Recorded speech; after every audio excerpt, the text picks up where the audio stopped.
Welcome back to the Fantasy Formula, and we're coming to you in the wake of the Azerbaijan Grand Prix and one of the biggest plot twists in F1 fantasy history. With Verstappen finally scoring a lot of points in F1 fantasy, is it time to look over to him?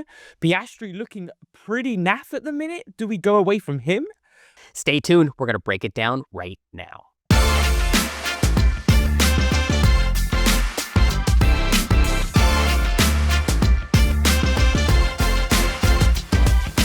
Zach, we're starting off this week, of course, by talking about Max Verstappen because at Monza, Red Bull introduced a new floor, and in the two races since, Verstappen has 2 poles and 2 victories. And you can see on your screen here, the most fantasy points over that time is Max with 91, whereas Norris and Piastri combined have 58 fantasy points. So is now the time to bring in Verstappen, and is the tide turning in F1 fantasy?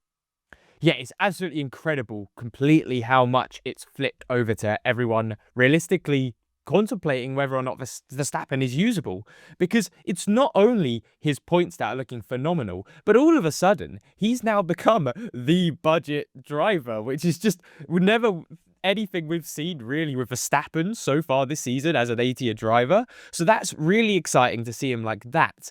Plus, Singapore in 2024, he scored the second most points here in F1 Fantasy. This isn't a track where he doesn't perform at, so I'm really excited to see what he can do.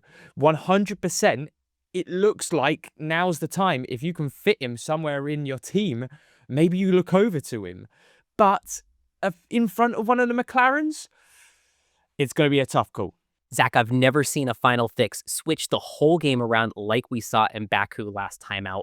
I know our ranks changed pretty significantly, and a lot of our viewers did too, based on whether or not they brought Max in for Piastri or if they held station with Oscar in that 2x spot. So now this week, do we run Max? He could be a differential pick for some of these low budget teams that are looking to make a big jump. We have a lot of listeners asking us if you're P4 or P5 in your mini league and you're trying to have a big swing one week to the next, maybe Verstappen could be that change for you.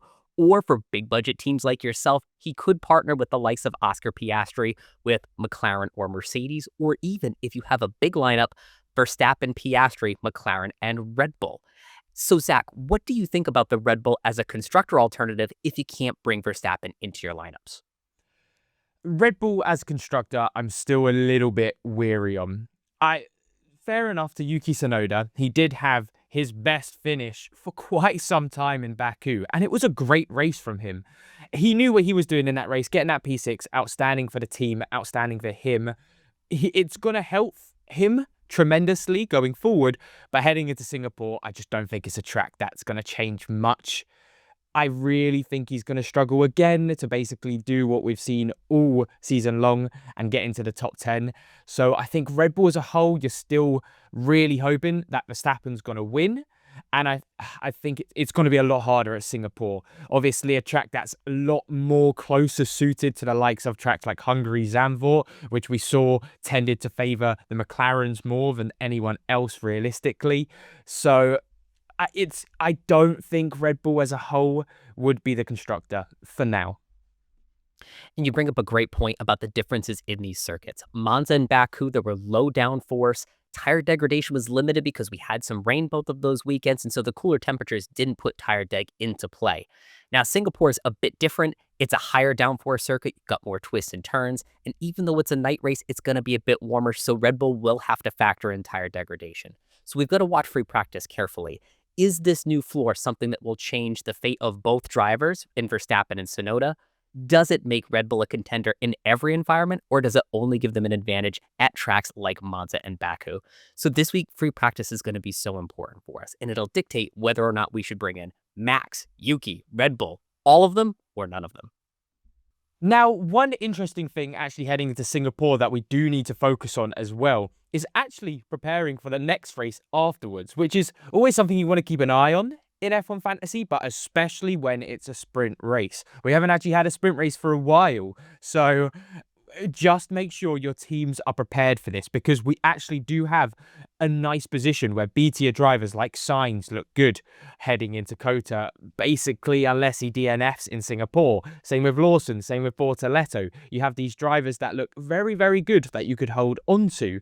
You've also got a chance to use some chips. People are going to be coming in, potentially using Limitless, extra DRS, wildcard, all of these to try and maximize points heading into this weekend. And realistically, it's going to be crazy with everyone using chips. Sprint races always are. And for me, 100%, it looks like potentially this is the best chance to use extra DRS. And I totally agree, Zach, because as you look at the sprint races for the rest of the year, COTA tends to bring out the best in all of our top drivers. Brazil has a history of being wet, and that introduces a little bit of risk if you bring out one of the biggest chips in the game on a wet weekend.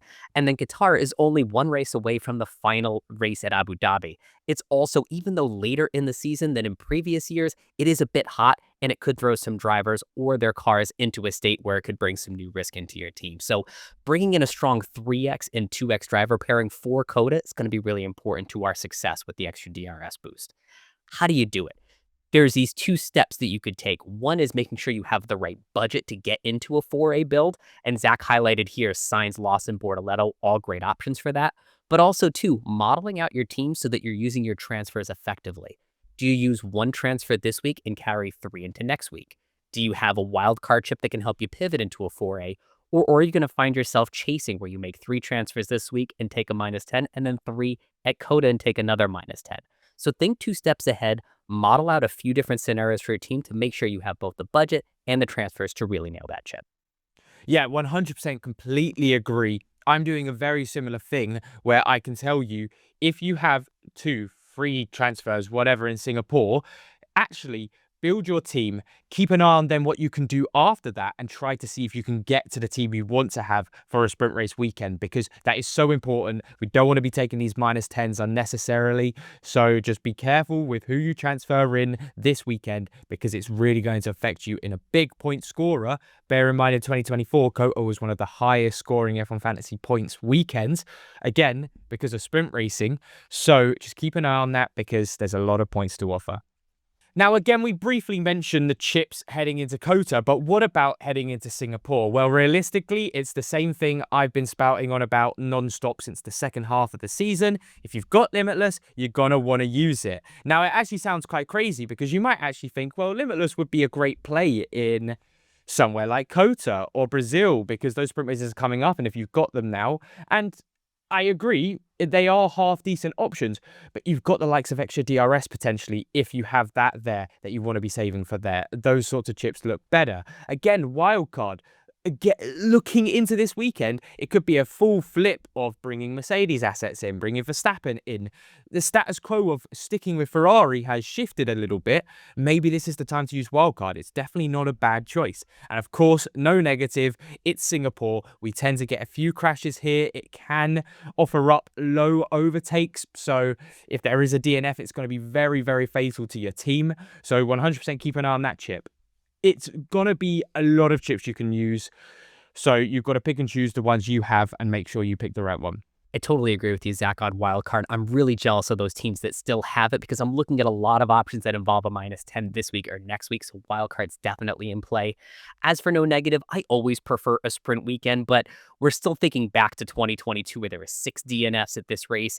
In 2023, we had the 4 DNFs plus Stroll withdrew after qualifying, so only 15 drivers finished. So those memories are staying in our head. If you want that differential outside of sprint weekend, consider the no negative. As always, make sure you like and subscribe if you're enjoying the video today, and check out our all-new memberships, because you can get this video early and have your lineup review prioritized on our live show. We want to thank our friends Race Maven and BZ for all their support and being members for us this season. And make sure, if you haven't already, to head on over to the F1 Fantasy Mini League Red Bull are actually doing right now. They've got some very fun prizes, actually, with one of them being a Red Bull Racing replica suit. So I think that's actually a really cool prize. So if you want to get involved, make sure to join that Mini League right now, as Singapore is the final race involved. So let's review this week's tier list, because, again, there's been a lot of shakeup, particularly in Tier A. You can see George Russell up to the buy list now. He has 15 or more points in all but 2 races this season. No DNFs, knock on wood, and he was P4 last year ahead of both Ferraris, so Russell could be a very popular 4A pivot for teams this weekend. Also, Red Bull's back to the buy category. I know, Zach, you're a little bit timid, but they're only 2.8 points per race less than Ferrari on the season, and they cost 1.3 million less. So if you're going to take a chance on Red Bull, I think they're as safe this week as they have been in recent weeks.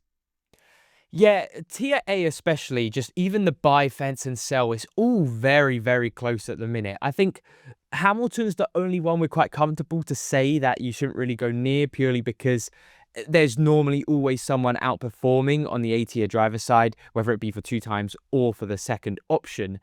Leclerc, the fence, is the main one that I'm quite maybe not excited for myself, but a little bit weary going forward, because he has been that staple second for a build driver, and it really is up in the air now with just how good Verstappen's doing and Russell. And considering those are the only two who look half decent for a 0.1 or 0.3 million increase as well, if you're still looking on budget increases, who would have thought I would be telling you after Baku that Norris and Piastri need 62 and 88 points to go up 0.3 million. So they're going to be good for points, no doubt. That's why they're still in the buy and the fence, but not for budget. Then we head over to the B tier side, and a lot of options we can use, whether it be for budget or for points. We've actually spoken about a few of them already for the budget side, which would be the Sainz, Lawson, Bortoleto. They look really healthy heading into the next 2 races. However, you also have the likes of Hadjar. He looks like a half-decent option. Realistically, that was quite an outlier for Lawson to outscore Hadjar by that much throughout this season. So if you want the points, my money would still be on Hadjar.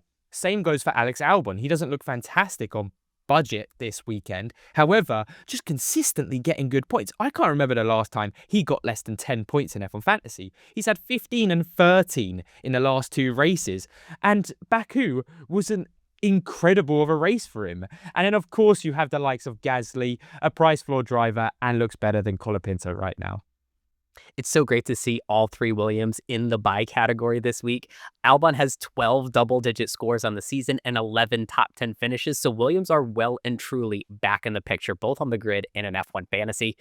For me, I'm also keeping an eye on Kimi Antonelli, not for this week, but for COTA next week, because he's carrying over his 22 points from Baku, and one more good race heading into a sprint weekend, you could have a driver on a top 4 team with an easy target for 0.6 million. So keeping a close eye on Kimi. Meanwhile, Aston Martin, they'd been such a reliable asset for us all season long, but back-to-back negative scores for Stroll, Alonso, and the constructor means they're all in the sell category. So Zach, let's bring it all together and talk about some of our top lineups for this week. And if you believe that Max is the real deal, this lineup could be for you. The Max differential costs 98.6 million and is McLaren, B-Carb, Verstappen, Sainz, Lawson, Bortoleto, Gasly. So what you get here is a driver that's coming off of 2 straight wins at a track that he podiumed at last season, and all of the top drivers that are likely to go up in value to set your team up for an even better lineup heading into COTA. 100% agree. And this is one of those budget points where you're going to be hearing me talking about this quite a bit for any team that's below 120 million at this point. But like we've mentioned, at this point, if you want to be getting anywhere close to where the 4A builds or any of those big teams can be pushing points-wise, you need to be going for differentials like this now with the likes of Verstappen. He's proven he can get the points. Now you just have to hope he does it again. Now, if you believe in Verstappen and have a bigger budget and you really want to up the ante, take a look at the Supermax differential, because this one costs 135.9 million, and it's McLaren, Red Bull, Piastri, Verstappen, Sainz, Bortoleto, Gasly. Now, if you think there's a little too much Red Bull action in there and you want to downgrade to Mercedes, that's 2.7 million less, and this is a circuit that I think Mercedes could play pretty well at. So this is another option for teams with a bigger budget and they really want to splash it around. Yeah, I'm really excited for this team. I think this will be the main focus for anyone with big 4A builds, myself included. Maybe not as much as Red Bull, but maybe looking at Mercedes for those cheaper alternative. But yeah, again, just it's incredible how we can fit in these teams with Carlos Sainz, who's like almost gone for sure 0.6 million increase. Bortoleto looks fantastic as well. Gasly, one of the Alpines, it's not an amazing option to have there, but at the end of the day, when the rest of the team delivers, you can have that one sort of bad B tier driver and it won't affect it too much.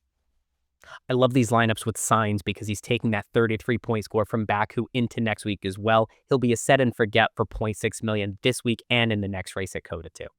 Then moving on to a sort of lighter version of the 4A builds, one I'm actually very excited to start seeing being used is, well, what we've deemed a Mercedes Magic. So it comes across with Piastri as a 2 times. He still is the standard option there. I think throughout the season, we've seen more than what Baku showed us. I mean, he's leading the championship for a reason.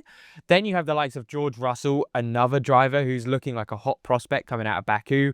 Sainz, Bortoleto, Lawson, these sorts of drivers who all have been looking good throughout Baku heading into Singapore, and McLaren and Mercedes. Now, the reason I'm so excited about this team is because we're getting to the point where we'll mention it a little bit later, but the 4A light teams with Albon and such, with the McLaren and Ferrari, realistically, they're only like 2-3 million behind these teams now. So it's getting to the point where maybe it is worth even going to these smaller 4A builds, because I think even a team like this could definitely hold it up against that bigger differential team with Piastri and Verstappen we showed.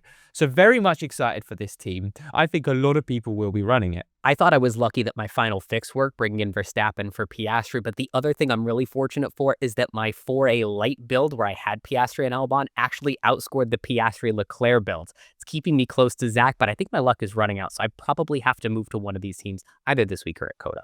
Then finally, heading into the last team selection you could use, it's one that's a bit broader for everyone, considering Ferrari was a hot constructor that we all were using realistically in Baku. Heading into Singapore, you might have to consider keeping them about, and they might still perform in Singapore.